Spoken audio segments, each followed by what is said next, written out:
Dun sa mga nakapanood ng unang video ko na ipinost ay tatalakayin ko ngayon yung pangalawang video, yung ukol sa pag-aalaga ng siling tare. Kaya yung mga baguhan na gustong magkaroon ng ideya ay panoorin ninyo at tapusin ninyo yung video. Yun namang mga datihan na at may mga kaalaman na tungkol sa pag-aalaga ng siling tare, na sila yung mga masigit na nakakaalam ng mga pamamaraan, ay pwede na hindi nyo panoorin ang video nito. Ang gusto ko lang ay makapagbigay ako ng konting ideya doon sa mga nagnanais na makapagpatuloy at makapagpahaba ng buhay ng siling tare. Ngayon, ang unang-unang natin na dapat na gawin pagka halimbawa ay nakatanim na yung ating sili, ay yun pong sa pag-i-spray. Talagang nasa pag-i-spray po ang unang-una na sikreto para po ang siling tare ay makaiwas tayo doon sa bata pa lang ay naglalapnos na.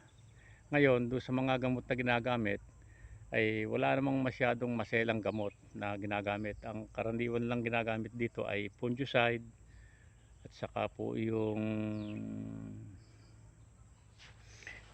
yung ano, yung tinatawag natin na pamputakte, o saka wala man akong ibang ginagamit kundi yun lang. Ang ano lang, ang talagang kailangan lang ay yung tamang interval.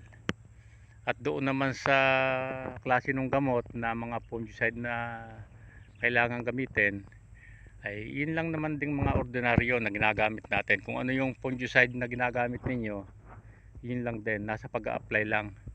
Ang pangunahin lang na kailangan natin na talagang hindi mawawala, yung fungicide na systemic.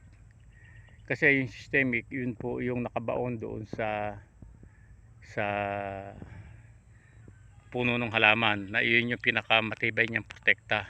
Tapos nakakombine po doon yung fungicide na contact.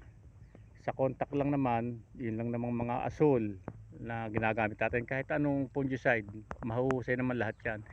Doon po sa systemic ay okay naman kahit anong systemic ang gamitin ninyo.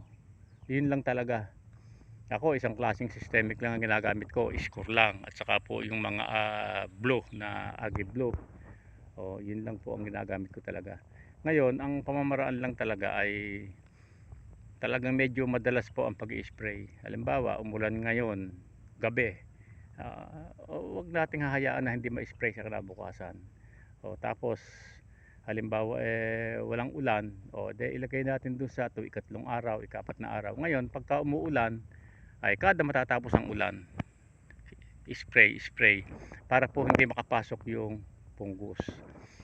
Yun yung isa sa mga pamamaraan na ginagawa ko, at yun naman talaga yung nagiging resulta ng aking sile, na halos napapaabot ko po ito ng halos 10 buwan. Halos pinapatay ko na lang pagdating ng tag-araw dahil mura na. Sa pagpapataba naman, sa susunod na mga video ko, doon ko naman ipapakita sa inyo kung paano yung mga interval ng paglalagay ng pataba. At saka may mga ilang tip pa rin akong babanggitin ukol sa pag-aalaga ng siling tare.